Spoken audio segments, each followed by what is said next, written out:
In this video, I will be sharing with you how to import content in XML format from another WordPress site or from the same WordPress site in a simple, practical, and functional way. First, it is important to note that it will be necessary to enable an official WordPress plugin so that this is possible. Basically, what you need to do is come to this tool option, then come to the import option, and this screen that will appear for you.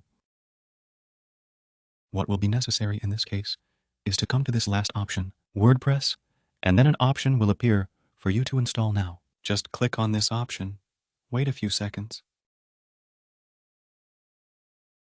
and then, from that moment on, you will notice that a notification will appear saying that it was successfully installed. If you click on the plugin option, for example, you will be able to see that a plugin called WordPress Importer was activated. When you go back to that import option and select this option to run the importer, it will enable the plugin responsible and will release this option so that you can import an XML file based on the format accepted by WordPress so that you can import the information.